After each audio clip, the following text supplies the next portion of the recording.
Hello everyone, welcome back to my YouTube channel. Last ವಿಡಿಯೋದಲ್ಲಿ ಕುಂಭಮೇಳ ಅಂದರೆ ಏನು, ಅದು ಯಾರು ಸೆಲೆಬ್ರೇಟ್ ಮಾಡ್ತಾರೆ, ಎಲ್ಲಿ ಸೆಲೆಬ್ರೇಟ್ ಮಾಡ್ತಾರೆ ಅನ್ನೋದನ್ನು ನಾನು ನಿಮಗೆ ತಿಳಿಸಿದ್ದೆ. ಈ ವಿಡಿಯೋದಲ್ಲಿ ಕುಂಭಮೇಳ ಏನಕ್ಕೆ ಸೆಲೆಬ್ರೇಟ್ ಮಾಡ್ತಾರೆ, ಅದು ಯಾವ ರೀತಿ ಸ್ಟಾರ್ಟ್ ಆಯಿತು, ಅದ್ರ ಹಿಂದೆ ಇರೋ ಬಿಲೀವ್ಸ್ ಏನು ಅನ್ನೋದನ್ನು ನಾನು ನಿಮಗೆ ತಿಳಿಸ್ತೀನಿ. ಇದು ಏನಂದರೆ ನಮ್ಮ ಭಾರತದಲ್ಲಿ ಈ ಥರ ಒಂದು ಪೀಪಲ್ಸ್ ಗ್ಯಾದರ್ ಆಗೋದು ಇದೊಂದೇ ಜಾಗಕ್ಕೆ.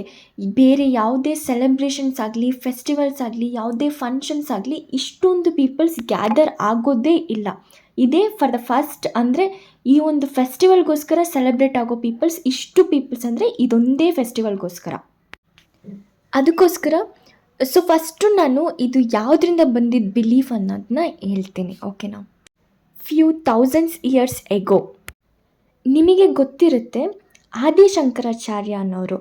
ಈ ಆದಿಶಂಕರಾಚಾರ್ಯ ಅವರು ಕಾಲಡಿ ಅನ್ನೋ ಒಂದು ಪ್ಲೇಸ್, ಅಂದರೆ ಅದು ಕೇರಳದಲ್ಲಿ ಲೊಕೇಟ್ ಆಗಿದೆ. ಈ ಆದಿಶಂಕರಾಚಾರ್ಯ ಅವರು ಭಯಂಕರ ಶಿವನ ಭಕ್ತ ಅಂತ ಹೇಳ್ಬೋದು.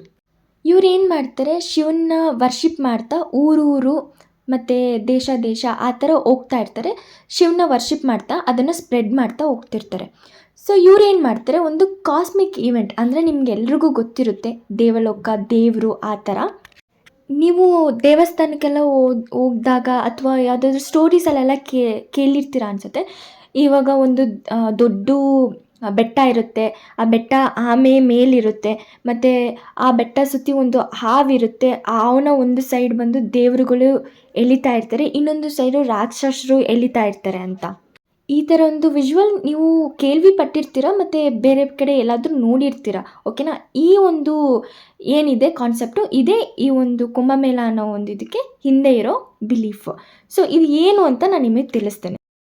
ಒಂದು ದಿನ ಏನು ಮಾಡ್ತಾರೆ, ಈ ದೊಡ್ಡ ಬೆಟ್ಟ ಇದೆ ಅಲ್ವಾ, ಇವಾಗ ನಾನು ಏನು ಹೇಳಿದೆ ಅದನ್ನು ತಗೊಂಡು, ಅದು ಆಮೆ ಮೇಲಿರುತ್ತೆ, ಒಂದು ಸೈಡ್ ದೇವರುಗಳು, ಇನ್ನೊಂದು ಸೈಡ್ ರಾಕ್ಷಸರು.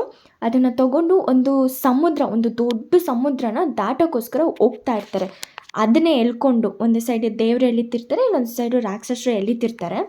ಏನಕ್ಕೆ ಆ ಸಮುದ್ರನ ದಾಟ್ತಾ ಇರ್ತಾರೆ ಅಂದರೆ, ಅದ್ರ ಕೆಳಗಡೆ ಒಂದು ದೊಡ್ಡ ಅಮೃತದ ಪಾತ್ರೆ ಇರುತ್ತೆ.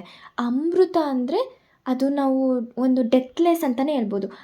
ಈಗ ನೀವು ಕೇಳ್ಪಟ್ಟಿರ್ತೀರ, ಅಮೃತನ ಕುಡಿದ್ರೆ ನಮಗೆ ಸಾವೇ ಇಲ್ಲ, ನಾವು ಸುಖವಾಗಿ ಬಾಳ್ಬೋದು, ಯಾವುದೇ ರೀತಿ ಕರ್ಮ ಇಂಥದ್ದು ಇರಲ್ಲ ಅಂತ, ನಾವು ಮಾಡಿರೋ ಪಾಪ ಎಲ್ಲ ಕಳೆದೋಗುತ್ತೆ ಈ ಅಮೃತನ ಕುಡಿದ್ರೆ, ಆ ಥರ ಎಲ್ಲ ನೀವು ಒಂದು ವಿಷಯನ ಕೇಳ್ಪಟ್ಟಿರ್ತೀರಲ್ವ. ಸೊ ಅದಕ್ಕೋಸ್ಕರನೇ ಈ ಒಂದು ಸಮುದ್ರನ ದಾಟಿಸ್ತಾ ಇರ್ತಾರೆ, ಆ ಅಮೃತನ ತಗೋಬೇಕು ಅಂತ.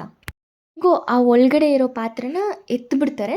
ಎತ್ತಿದಾಗ ಈ ರಾಕ್ಷಸರಿಗೂ ಮತ್ತು ದೇವ್ರಿಗೂ ಜಗಳ ನಡೀತಿರುತ್ತೆ, ಯಾರಿಗೆ ಸೇರಬೇಕು ಈ ಪಾತ್ರೆ, ಈ ಅಮೃತ ಯಾರಿಗೆ ಸೇರಬೇಕು ಅಂತ. ಆ ಥರ ಜಗಳ ನಡೆಯೋ ಮಧ್ಯದಲ್ಲಿ 4 ಡ್ರಾಪ್ಸ್ ಅಮೃತ ಬಂದು, ಈಗ 4 ಡ್ರಾಪ್ಸ್ ಏನಿರುತ್ತೆ ಜಗಳ ನಡೆಯೋ ಮಧ್ಯದಲ್ಲಿ, ಅದು ಚೆಲ್ಬಿಡುತ್ತೆ, 4 ಕಡೆ ಬಿದ್ದುಬಿಡುತ್ತೆ, ಭೂಮಿ ಮೇಲೆ ಬಿದ್ದುಬಿಡುತ್ತೆ. ಆ ಭೂಮಿ ಮೇಲೆ ಬೀಳೋ 4 ಕಡೆ ಜಾಗಗಳು ಯಾವ್ಯಾವುದು ಅಂದರೆ, ನಾನು ನಿಮಗೆ ಲಾಸ್ಟ್ ವಿಡಿಯೋದಲ್ಲೇ ಹೇಳಿದ್ದೆ, ಹರಿದ್ವಾರ್, ಪ್ರಯಾಗ್ರಾಜ್ ಅಂದರೆ ಅಲಹಾಬಾದ್, ನಾಶಿಕ್ ಮತ್ತು ಉಜ್ಜಯಿನ್, ಈ 4 ಪ್ಲೇಸ್ಗಳಲ್ಲಿ ಬಿದ್ದುಬಿಡುತ್ತೆ. ಸೊ ಈ ಒಂದು ಪ್ಲೇಸ್ಗಳಲ್ಲಿ ಇರೋ ನದಿಗೆ ಇದೆ ಅಲ್ವಾ, ಈ ನದಿಲಿರೋ ನೀರು ತುಂಬ ಪವಿತ್ರವಾದದ್ದು. ಈ ನದಿಲಿರೋ ನೀರಿರುತ್ತೆ ಅಲ್ವಾ, ಸೊ ಜುಪಿಟರ್ನ ಇಟ್ಕೊಂಡು ಕ್ಯಾಲ್ಕುಲೇಟ್ ಮಾಡ್ತಾರೆ ಈ ಒಂದು ನದಿ ನೀರು ಯಾವಾಗ ಪವಿತ್ರವಾಗುತ್ತೆ ಅನ್ನೋದನ್ನು. ಆ ಥರ ಕ್ಯಾಲ್ಕುಲೇಟ್ ಮಾಡಿದಾಗ ಸಂಕ್ರಾಂತಿಯಿಂದ 44 ಡೇಸ್ ಏನು ಬರುತ್ತೆ ಸಂಕ್ರಾಂತಿಯಿಂದ, ಅದು ತುಂಬ ಹೋಲಿ ಡೇಸ್.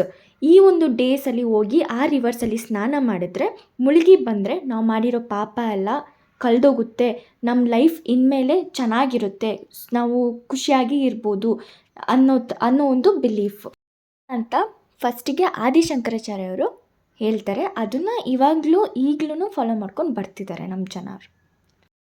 ಇದೇ ರೀತಿ ಹೊಸ ಸುದ್ದಿಗಳ ಜೊತೆ ನಾನು ನೆಕ್ಸ್ಟ್ ವಿಡಿಯೋದಲ್ಲಿ ಸಿಗ್ತೀನಿ. ನನ್ನ ಚಾನಲ್ನ ಲೈಕ್ ಮಾಡಿ, ಸಬ್ಸ್ಕ್ರೈಬ್ ಮಾಡಿ, ಬೆಲ್ ಐಕಾನ್ನ ಕ್ಲಿಕ್ ಮಾಡಿ. Thank you so much.